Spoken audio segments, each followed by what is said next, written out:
नमस्कार, स्वागत है आपका तहलका इंडिया न्यूज में। आपके साथ मैं हूं दिग्विजय सिंह चौहान। खबर उत्तराखंड देख रहे हैं आप। खबर उत्तराखंड में खबरों का सिलसिला शुरू करें उससे पहले नजर डाल लेते हैं हेडलाइंस पर।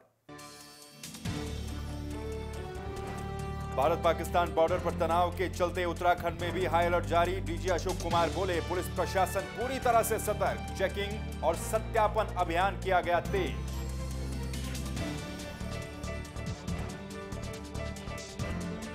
राज्य सरकार ने प्रदेशवासियों को दी करोड़ों की सौगात। 300 बेड के अस्पताल का सीएम त्रिवेंद्र सिंह रावत ने किया शिलान्यास। एयर स्ट्राइक पर बोले सीएम, देश के जवानों को नमन। उत्तराखंड में जारी है मौसम की मार। प्रदेश के कई हिस्सों में जारी है बारिश, तो ऊंचाई वाले इलाकों में बर्फबारी से बुरे हाल। हरिद्वार के डीएम दीपक रावत ने बीएचईएल के निर्माण इकाई का किया औचक निरीक्षण के दौरान प्रयोग हो रहा था potassium cyanide. 165 kilogram potassium cyanide को किया गया सील।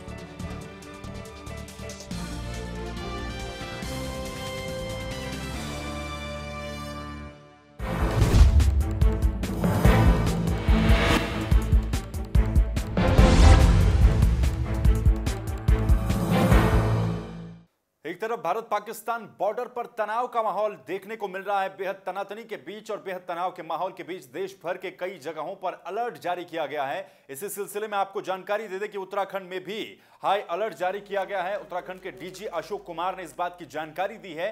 अशोक कुमार के मुताबिक पुलवामा में हुए आतंकी हमले के बाद बीती रात भारतीय वायुसेना ने एक बड़ी कार्रवाई करते हुए आतंकी संगठन जैश के कई ठिकानों को तबाह कर दिया था, जिसमें सैकड़ों आतंकियों के मारे जाने की सूचना थी। जिसके बाद पाकिस्तान के साथ तनातनी का माहौल लगातार बढ़ता चला गया। वहीं उत्तराखंड पुलिस के द्वारा उत्तराखंड में हाई अलर्ट जारी कर दिया गया है। डीजी अशोक कुमार ने बताया कि हमने पूरी तरह से अलर्ट जारी कर दिया है और हम पूरी तरह से सतर्क हैं। साथ ही चेकिंग और सत्यापन का स्तर भी लगातार बढ़ाया जा रहा है। तो उत्तराखंड में भी हाई अलर्ट जारी किया गया। डीजी अशोक कुमार ने इस बात की जानकारी दी है। देखिए, हम तो किसी भी तरह के बैकलैश के एंगल से, किसी भी तरह के उससे हमने पूरी तरह से अलर्ट जारी कर दिया है। और पहले भी हमने जो सहारनपुर में यूपी एटीएस ने जो एक मॉड्यूल बस्ट किया था, उसके संदर्भ में भी अलर्ट जारी किया हुआ था। तो हम लोग पूरी तरह से सतर्क हैं। एक्स्ट्रा फोर्स तो जो हमारी स्टेट में वही है, वो कोई बाहर से तो नहीं मंगवाई हमने।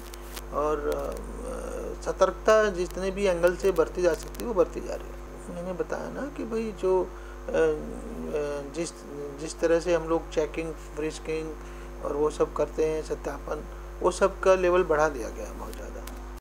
वहीं उत्तराखंड के सीएम त्रिवेंद्र सिंह रावत हर्रावाला पहुंचे, जहां पर प्रदेशवासियों को करोड़ों की सौगात दी गई। आपको हम जानकारी दे दें कि हर्रावाला पहुंचकर सीएम त्रिवेंद्र सिंह रावत ने 300 बेड के एक अस्पताल का शिलान्यास किया।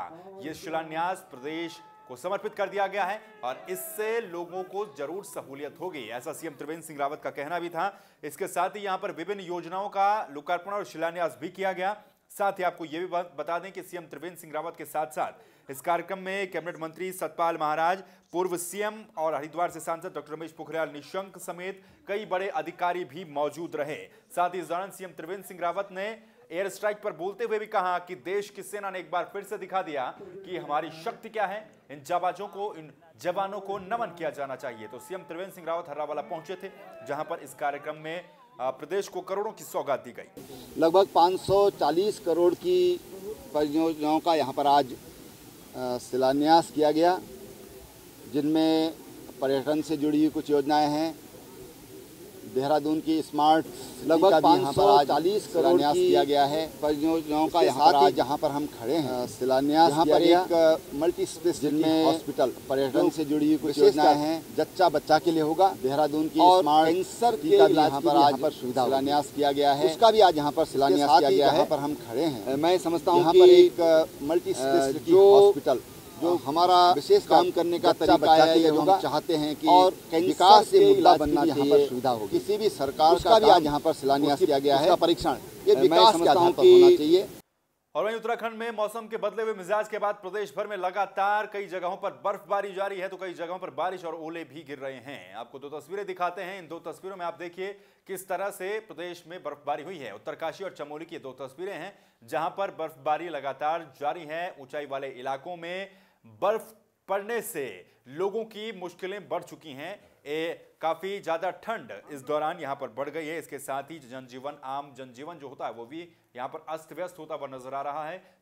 तेज बारिश के चलते और लगातार बर्फबारी होने के चलते कई जगहों पर संपर्क मार्गों में भी दिक्कतों का सामना यहां पर करना पड़ा है। तो वहीं दूसरी तरफ अगर बात की जाए मौसम बदलने के बाद, एक तरफ जहां ठंड बढ़ी है तो वहीं दूसरी तरफ लोगों को जो परेशानियां पहले आ रही थी वो और भी ज्यादा बढ़ गई हैं। तो मौसम विभाग ने यह भविष्यवाणी की थी, जिसके बाद मौसम विभाग की यह भविष्यवाणी सटीक साबित होती हुई इस वक्त नजर आ रही है। और दो तस्वीरों में आप देख सकते हैं किस तरह से बर्फबारी का दौर उत्तराखंड के पहाड़ी क्षेत्र में जारी है। वहीं अगर देहरादून की बात करें तो देहरादून में भी बारिश के साथ साथ ओलावृष्टि हुई है। मौसम विभाग ने इससे पहले करीब 8 जिलों के लिए प्रदेश भर में अलर्ट जारी किया था और यह अलर्ट मौसम विभाग का एकदम सटीक बैठता हुआ नजर आया। तस्वीरें देहरादून की है जहां पर बारिश के साथ साथ ओलावृष्टि भी हुई है और इस बारिश के बाद लोगों की मुश्किलें यहां पर भी बढ़ती हुई नजर आई। लोग एक बार फिर से अपने घरों में कैद होने को मजबूर हो गए कई जगहों पर बारिश के चलते और ओलावृष्टि के चलते स्कूली बच्चों को भी और लोगों को भी परेशानियों का सामना करना पड़ा है। बारिश के बाद एक बार फिर से ठंड में बढ़ोतरी हुई है। ठंड के चलते लोगों को खासी परेशानियां देहरादून में भी उठानी पड़ रही हैं। तो चलिए वहीं अब आपको तस्वीरें दिखाते हैं पहाड़ों की रानी मसूरी की। मसूरी में किस तरह से मौसम के बदलते मिजाज के बाद स्थितियां देखने को मिल रही है। यहां पर एक बार फिर से बर्फबारी हुई और बर्फबारी सिर्फ मसूरी नहीं बल्कि इसके आसपास के इलाकों में भी बर्फबारी हुई है। मसूरी और धनौल्टी में बर्फबारी ने पिछले 10 सालों का रिकॉर्ड तोड़ दिया। इस सीजन की 6ठी बर्फबारी हुई है, जिसके बाद पूरा शहर सफेद नजर आ रहा है। शहर में कड़ाके की ठंड और शीतलहर का प्रकोप भी बढ़ गया है। जहां एक और सैलानियों ने मसूरी का रुख करना शुरू कर दिया तो वहीं स्थानीय लोगों को दैनिक कामकाज में काफी परेशानियों का सामना यहां पर भी करना पड़ रहा है। तो उत्तराखंड के कई क्षेत्रों में बर्फबारी का दौर जारी है। मसूरी धनौल्टी मार्ग पर वाहनों के आने जाने के लिए बर्फबारी के चलते ये मार्ग पूरी तरह से अब अवरुद्ध हो चुका है, जिस वजह से स्थानीय ग्रामीणों को काफी परेशानियों का सामना यहां पर करना पड़ रहा है। खबर उत्तराखंड के इस बुलेटिन में फिलहाल यहां पर रुक रहे हैं एक छोटे से ब्रेक के लिए, लेकिन ब्रेक के उस पार कुछ और खबरें।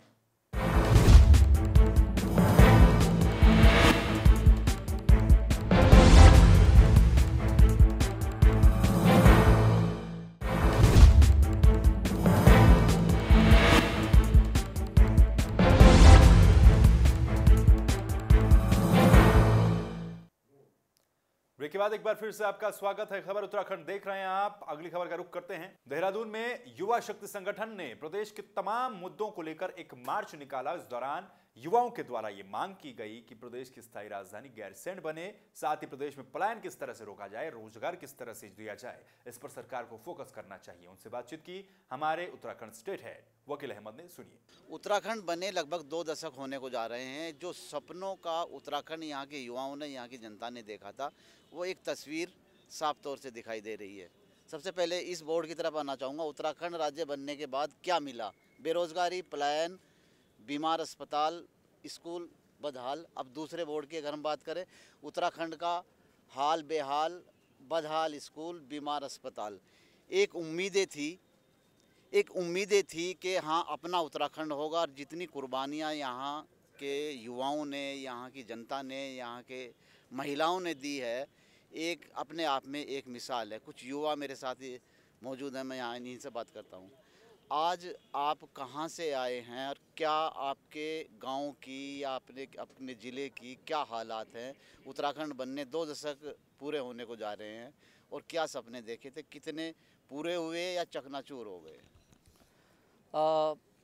उत्तराखंड जो राज्य बना है, राज्य बनने के बाद 18 सालों के इतिहास में ऐसा पहला हो रहा है, पहली ऐसी रैली निकल रही है कि उत्तराखंड के 13 जिलों से तो लोग आए हैं, उसके अलावा दिल्ली, हरियाणा और उत्तर प्रदेश से भी लोग आए हैं। उत्तराखंड के प्रवासी आए हैं जो नौकरियां तो वहाँ करते हैं परंतु उनके घर परिवार पहाड़ में रहते हैं। तो पहली ऐसी रैली है और ये जो रैली हम निकाल रहे हैं ये प्रदेश व्यापी इसमें मुद्दे हैं कि उत्तराखंड को बने हुए 18 साल हो गए हैं। जिन प्रश्नों, जिन मांगों को लेकर उत्तराखंड राज्य बना, आज भी वही प्रश्न अनसुलझे हैं, वही मांग आज भी जस की तस है। तो 18 सालों में सरकारें आती रहीं, जाती रहीं, परंतु काम नहीं हुए। एक सबसे बड़ा सवाल है पलायन का। आप शायद कहाँ से आए हैं मैं ये जानना चाहूँगा। जनता आपको देख रही है, उसको बताइए कि आपके प्रदेश की या गांव की हकीकत सच्चाई क्या है। हम वैसे हमारा जिला अल्मोड़ा है, सल्ड हमारा क्षेत्र है, 4 मतलब उसमें सल्ड है। गांव का प्लान सबसे ज़्यादा हो गया। उस वहाँ क्या नाम कहते हैं, जब पहाड़ से कोई भी आदमी घास काटते समय, पेड़ काटते समय गिर जाता है, कोई गाड़ी का साधन नहीं है, चारपाई में उठा के उसको 5-5, 2-2, 3-3 मील तक ले जाते हैं। सबसे बड़ी परेशानी ये है। और जानवर सूंगर, हमारे वहाँ भालू लगे हैं, हमने सरकार से किया है कि इनको पकड़ो, अपने जंगलों में डालो जहाँ से भालू आए हैं, लेकिन सरकार ने अभी तक कुछ नहीं किया। हमारे वहाँ 3 आदमी को भालू ने फट्टड़ कर दिया है। ठीक है। ठीक है। अब आप एक बात बताइए, सरकारें जितनी भी आई हैं, चाहे वो कांग्रेस की आई हो या भाजपा की आई हो, सब ये दावा करते हैं हमने पहाड़ में विकास की गंगा बहा दी है। सच्चाई क्या है? सच्चाई वही है जो बात कहती है सरकार, तो पूरा तो कभी करती नहीं वादा। गाँव का प्लान जो हो रहा है, रोजगार नहीं है, रोजगार नहीं है, बेरोजगारी ज़्यादा, बिल्कुल खाली हो रहे, प्लान हो रहे। जब यहाँ कोई रोजगार नहीं होगा तो कहाँ से रुकेगा यहाँ आदमी? तो किसका विकास हुआ है उत्तराखंड में? किसका विकास हुआ है? विकास उत्तराखंड में केवल नेताओं का हुआ है। नेता जो 5 वर्ष तक रह रहा है सीधा अरबपति बन रहा है और जनता बेहाल है। हमारे गांव की ये स्थिति हो गई है, आज कोई बीमार हो जाता है तो वहाँ कोई हॉस्पिटल में इलाज करने के लायक नहीं है। ठीक है, चलिए सच्चाई हमने दिखाई, सच्चाई से रूबरू कराया। अब देखने वाली बात है कि सरकार और अधिकारी कितना इस पर संज्ञान ले पाते हैं। कैमरा पर्सन आरपी सिंह के साथ मैं वकील अहमद, तहलका इंडिया न्यूज़, देहरादून। चलिए अगली खबर का रुख करते हैं। अब बात करेंगे उत्तराखंड में बिजली को लेकर। राज्य विद्युत नियामक बोर्ड ने राज्य में बिजली बढ़ोतरी का ऐलान किया है। जी हां, आपको हम ये जानकारी दे दें कि प्रदेश में बिजली की दरें महंगी होने जा रही हैं। राज्य विद्युत नियामक आयोग ने बिजली टैरिफ में 2.79% की वृद्धि की है। नई दरें 1 अप्रैल 2019 से लागू होंगी। आयोग के अध्यक्ष सुभाष कुमार ने पत्रकार वार्ता कर नई दरों की जानकारी दी है। यूपीसीएल ने 13.7% टैरिफ इजाफे की मांग रखी थी, जिसमें बीपीएल और हिमाच्छादित क्षेत्रों को पूरी तरह से राहत दी गई है। घरेलू उपभोक्ताओं पर 15 पैसे प्रति यूनिट की वृद्धि की गई, व्यावसायिक पर 27 पैसे प्रति यूनिट की वृद्धि की गई। गौशाला या गौसदन के लिए 2 किलोवाट तक की वृद्धि, 200 यूनिट प्रतिमाह घरेलू श्रेणी में शामिल। राज्य सरकार की होम स्टे योजना घरेलू श्रेणी में शामिल की गई है, लेकिन घर के मालिक का परिवार होम स्टे आवास में ही निवास करना चाहिए, शर्त भी रखी गई है। साथ ही किसान ट्यूबवेल पर कई तरह की श्रेणियों में 11 पैसे का इजाफा किया गया है। तो बिजली टैरिफ में 2.79% की वृद्धि की गई है और ये नई दरें 1 अप्रैल से लागू की जाएंगी। 2019-20 का जो टैरिफ है हमारा, उसमें लास्ट ईयर के टैरिफ जो 18-19 का टैरिफ था उससे 2.79%, 3% के करीब का जो है इजाफा हुआ है। एवरेज जो कॉस्ट जो हमारा पर यूनिट जो है 24 पैसे का है, पर यूनिट कॉस्ट जो है 24 पैसे का है। बीपीएल परिवार को कोई इजाफा नहीं हुआ है। 100 यूनिट तक खर्च करने वाले डोमेस्टिक लोगों को फिक्स कॉस्ट में कोई इजाफा नहीं किया है। और उसके बाद जो है जो कॉस्ट ऑफ सप्लाई हमारा है वो लास्ट ईयर से थोड़ा सा 11 पैसे ज़्यादा आ रहा है। खबर अब दिनेशपुर से है, जहां पर बीजेपी के द्वारा त्रिशक्ति सम्मेलन का आयोजन किया गया। आने वाले लोकसभा चुनाव में पार्टी किस तरह से मजबूत हो, पार्टी की सीटें किस तरह से बढ़े, किस तरह से संगठन मजबूत हो, इस बात को लेकर यहां पर त्रिशक्ति सम्मेलन का आयोजन किया गया। और दिनेशपुर के चेयरमैन सीमा सरकार के निवास पर बीजेपी के त्रिशक्ति सम्मेलन का ही आयोजन हुआ, जिसमें बूथ को जिताने का संकल्प लिया गया। और त्रिशक्ति सम्मेलन में बतौर मुख्य अतिथि पूर्व सांसद बलराज पासी ने हिस्सा लिया। वहीं मुख्य वक्ता मनोज ने कार्यकर्ताओं को बूथ स्तर पर मेहनत करने के लिए कहा। पूर्व सांसद बलराज पासी ने कार्यकर्ताओं को जरूरी टिप्स भी दिए। इस दौरान पूर्व सांसद बलराज पासी ने कहा कि पुलवामा में हमारे जवान शहीद हुए थे, उसका हमने पाकिस्तान के घर में घुसकर बदला लिया है। अंतर्राष्ट्रीय स्तर पर पाकिस्तान की सीमा में घुसकर ये कार्रवाई बेहद बड़ी कार्रवाई है। इसके लिए प्रधानमंत्री नरेंद्र मोदी को धन्यवाद देना चाहिए। साथ ही आपको ये बता दें कि बीजेपी मंडल अध्यक्ष हिमांशु सरकार ने कहा कि प्रत्येक बूथ पर बीजेपी कार्यकर्ता प्रधानमंत्री मोदी की जन कल्याणकारी योजनाओं को लोगों तक पहुंचाएगा। कार्यकर्ता क्यों ना हो, उसको केवल और केवल अपना बूथ जीतना है। और हम अगर बूथ जीत गए तो हम लोकसभा का चुनाव आसानी से जीत जाएंगे। आज पूरे देश के अंदर हर बूथ पे भारतीय जनता पार्टी के कार्यकर्ता हैं। हर हिंदुस्तानी का सीना जो 56 इंच का चौड़ा हो गया है। सबको आज गर्व महसूस हो रहा है। हमारे जो पुलवामा में जवान शहीद हुए, उनका हमने बदला लिया है और पाकिस्तान के अंदर घुसकर लिया है। हमने पाक ऑक्युपाइड कश्मीर से आगे जाके जो पाकिस्तान की अंतर्राष्ट्रीय सीमा है उसको पार करके हमारे जो है वायुसेना के पायलटों ने जो हमला किया और वहाँ पर कई 100 जो है वो उनके आतंकवादी मारे, उनके केंद्र को नष्ट किया है और इस बात का एहसास कराया है कि अब देश में प्रधानमंत्री नरेंद्र मोदी हैं और उनके रहते हुए देश जो है पूरी तरीके से सुरक्षित है और देश का हर नागरिक पूरी तरह से सुरक्षित है। आज जो है आने वाले लोकसभा का जो है तैयारी चल रही है, जिसके तहत BLO एवं मंडल अध्यक्ष, मंडल के पूरे कार्यकारिणी और मंडल बूथ के अध्यक्ष और संयोजक और इसमें लोकसभा के प्रभारी भी आए हैं, जो हमारे मंडल के कार्यकर्ता एवं बूथ कार्यकर्ताओं को प्रशिक्षण दिया जा रहा है। वहीं विगत दिनों में रुड़की में हुए जहरीली शराब कांड के बाद से ही आबकारी विभाग और स्थानीय प्रशासन हरकत में नजर आ रहा था।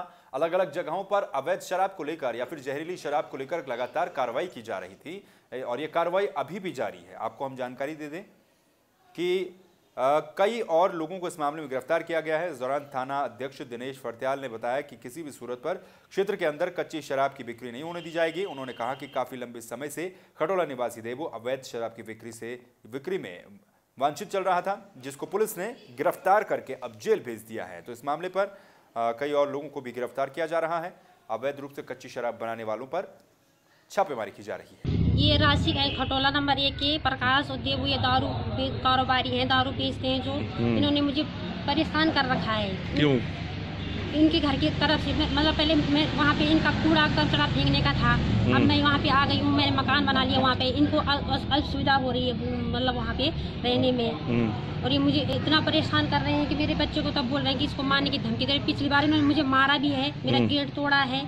अभी कुछ दिनों पहले हमने 3 भट्टी और 200 लीटर कच्ची शराब पकड़ी थी, उसमें से 3 लोग भाग गए थे।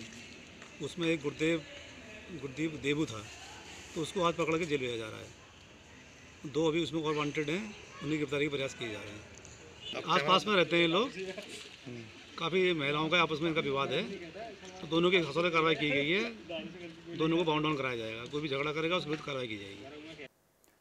खबर हरिद्वार से है, जहां पर डीएम दीपक रावत ने BHEL की एक निर्माण इकाई का निरीक्षण किया। यह निरीक्षण औचक किया गया और इस दौरान कई तरह की खामियां भी पाई गई, जिस पर डीएम ने सख्त रूप से एक्शन भी दिखाया।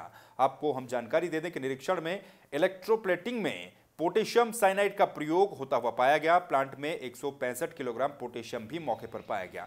आपको जानकारी हम दे दें कि उद्योग में इस प्रकार के रसायन के प्रयोग को साल 2017 में ही राष्ट्रीय प्रदूषण नियंत्रण बोर्ड ने प्रतिबंधित कर दिया था। डीएम दीपक रावत ने बताया कि प्लांट में इलेक्ट्रोप्लेट के निर्माण हेतु राज्य प्रदूषण नियंत्रण बोर्ड से स्वीकृति प्राप्त करने के दस्तावेजों का भी अवलोकन किया गया, जिसमें पाया गया है कि स्वीकृति प्राप्त होने पर पोटेशियम साइनाइड के प्रयोग किया जाएगा। यह जानकारी पीसीबी से छुपाई गई। इस रसायन का नाम आवेदन में नहीं खोला गया। कंपनी ने कानून का उल्लंघन किया है और लाइसेंस एक्सपायर होने के साथ ही पोटेशियम साइनाइड, जो कि सेंट्रल पॉल्यूशन कंट्रोल बोर्ड ने प्रतिबंधित कर रखा है, उसके बावजूद भी अब इसको अपनाए जाने पर 165 किलोग्राम पोटेशियम साइनाइड को यहां पर सील कर दिया गया। देखिए, BHEL में मुझे ये सूचना प्राप्त हुई थी, वैसे तो 3-4 दिन पहले हुई थी, मैं देख नहीं पाया था, कि एक तो पोटेशियम साइनाइड का जो लाइसेंस था वो एक्सपायर हो चुका है और दूसरी बात ये है कि पोटेशियम साइनाइड से जो इलेक्ट्रोप्लेटिंग होती है, जिस प्रक्रिया को सेंट्रल पोल्यूशन कंट्रोल बोर्ड ने 2017 में ही बैन कर दिया था, उसके बावजूद भी उसी प्रक्रिया से यहाँ पे की जा रही है। तो मौके पे इसको जो हमारे रीजनल ऑफिसर हैं पोल्यूशन कंट्रोल बोर्ड के, उनसे भी दिखवाया गया और मैंने भी उसको देखा कि स्टॉक यहाँ पे ये मिला है और साथ ही साथ अभी भी इस प्रक्रिया से बनाया जा रहा है। खबर अब देहरादून से है, जहां पर जाली नोट बनाने वाले एक युवक को पुलिस ने गिरफ्तार कर लिया। आपको बता दें कि जाली नोटों के मामले लगातार प्रदेश में बढ़ते जा रहे थे, जिस पर एक और ये कार्रवाई पुलिस के द्वारा की गई है। आरोपी शगेर उन्नत तकनीक के कलर प्रिंटर से अच्छी किस्म के पेपर पर स्कैन करके नकली नोटों को बनाता था और आरोपी से पुलिस ने 2,09,500 रुपए के जाली नोट बरामद किए। पुलिस ने आरोपी शाकिर को देहरादून के रिंग रोड की गढ़वाली कॉलोनी से गिरफ्तार किया। जानकारी देते हुए देहरादून की कप्तान निवेदिता कुकरेती ने बताया कि नकली नोटों के साथ ही इनको बनाने वाला प्रिंटर और इंक भी बरामद कर ली गई है। पुलिस पूछताछ में पता चला कि 2008 में भी शाकिर को नकली नोटों की सप्लाई करने के जुर्म में सजा हो चुकी है। हाल ही में युवक के द्वारा इलाहाबाद में 50,000 के करीब नकली नोटों को भी किसी को दिया गया था। आज जो है चेकिंग के दौरान एक को गिरफ्तार किया है, शाकिर नाम के व्यक्ति को। इसके पास से 2,09,500 रुपए के नकली नोट बरामद हुए हैं। उसके उपरांत इसके घर की जब तलाशी ली गई तो वहां से कलर प्रिंटर, जो इंक इसके लिए इस्तेमाल होती थी, एप्सॉन इंक बॉटल्स, वो प्राप्त हुई हैं। साथ ही साथ जो ये पेपर यूज करता था वो बरामद किया गया है। इसके द्वारा अभी तक, क्योंकि अभी सुबह ही इसकी गिरफ्तारी हुई है, अभी तक इससे जो पूछताछ में सामने आया है वो ये सामने आया है कि ये 2008 में भी नकली नोटों की सप्लाई के जुर्म में जो है इसको सजा हुई है। खबर उत्तराखंड के इस बुलेटिन में फिलहाल के लिए बस इतना ही, लेकिन बाकी खबरों के लिए आप लगातार बने रहिए और देखते रहिए तहलका इंडिया न्यूज। नमस्कार।